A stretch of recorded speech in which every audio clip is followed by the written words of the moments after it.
ఒక ఫ్రెండ్ చెప్పింది, బాయ్స్లో కూడా మంచోళ్ళు ఉంటారు, వాళ్ళతో కూడా ఫ్రెండ్షిప్ చేయొచ్చు, వాళ్ళతో కూడా మాట్లాడొచ్చు అని. సో అప్పుడు అదే టైంలో ఫస్ట్ టైం డిగ్రీ ఫస్ట్ ఇయర్లోనో సెకండ్ ఇయర్లో నేను ఫస్ట్ ఒక అబ్బాయితో ఫ్రెండ్షిప్ చేశాను. And they are good. 1 year observe చేసి ఫ్రెండ్షిప్ చేశాను. They are pretty good people. So అలా బాయ్స్తో మాట్లాడడం స్టార్ట్ అయింది. సో చిన్నప్పటి నుంచి అలా కొంచెం రౌడీగా ఉండేదాన్ని కాబట్టి కొన్ని విషయాలు మీరు మెన్షన్ చేశారు చూడండి, ఎవరితోనే ఒకేలా మాట్లాడకూడని విషయాలు ఏముంటాయి? రొమాన్స్ గురించి, సెక్స్ గురించి, ఈ రెండే కదా. మిగిలిన అన్నీ అందరూ ఓపెన్గా మాట్లాడతారు. నేను ఒకరిని మోసం చేశాను, ద్రోహం చేశాను అనే విషయాలు కూడా దాచిపెడతారు. ఎందుకు? అది తప్పు కాబట్టి నేను దాచిపెట్టాను, అది కూడా చెప్పేస్తాను. సో నాకు ఈ 2 పాయింట్లు కూడా మా కజిన్ ఎవరో చెప్పారు. So secret of the nature, దీని గురించి ఎంత నాలెడ్జ్ గెయిన్ చేసుకుంటే లైఫ్ మీద అంత క్లారిటీ ఉంటుంది, ఎవరితో ఎలా బిహేవ్ చేయాలి, ఎవరితో ఏం మాట్లాడాలో క్లారిటీ కూడా చాలా వస్తుంది అని చెప్పాను.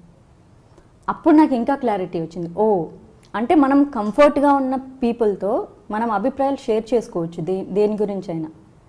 తప్పు ఒప్పు అనేది మనం చేసే పనిలోనే ఉంటుంది. అభిప్రాయాలు షేర్ చేసుకోవడంలో ఏముంది? అడ్వాంటేజ్ తీసుకున్నారనుకో కట్ చేయాలి, అడ్వాంటేజ్ మనం ఇస్తే మన తప్పు. సో ఇలా ఇండస్ట్రీ వైజ్ కూడా అలానే ఉండింది. సో ఇండస్ట్రీకి వచ్చాక చాలా ఎక్కువగా చూస్తాము. చిన్నప్పుడు నేను చూసిన ఆ నెగిటివ్ ఫోర్సెస్ ఇండస్ట్రీలో చాలా విచ్చలవిడిగా చూస్తాము. చాలా ఓపెన్గా మాట్లాడతారు. సో ఒక నా మగాళ్ళ మీద నాకున్న ఒక నెగిటివ్ ఒపీనియను, సో ఇవన్నీ ఇట్స్ రిలేటెడ్ టు నాకు పెళ్ళి అంటే ఇష్టం లేదు, ఇవన్నీ ఈ కార్నర్లోకి రిలేట్ అవుతాయి. గుడ్ ఏంటంటే ఎస్,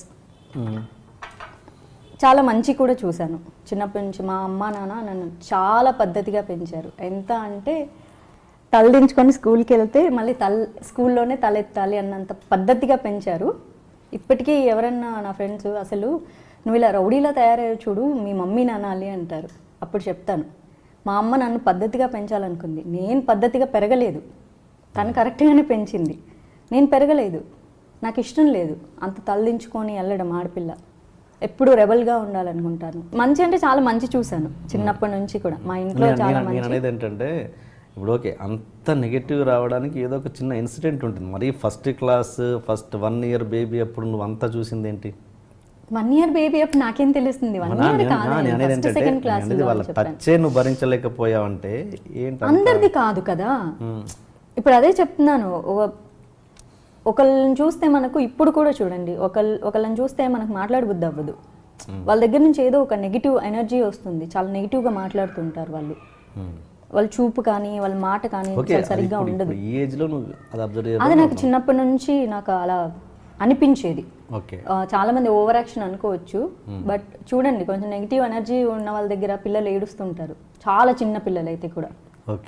సో అట్లా నాకు అలా టచ్ నాకు అన్కంఫర్ట్గా ఉండేది. నేను కంఫర్ట్ లేని చోట నేను ఎలా కూర్చుంటాను? చాలా నచ్చేది కాదు.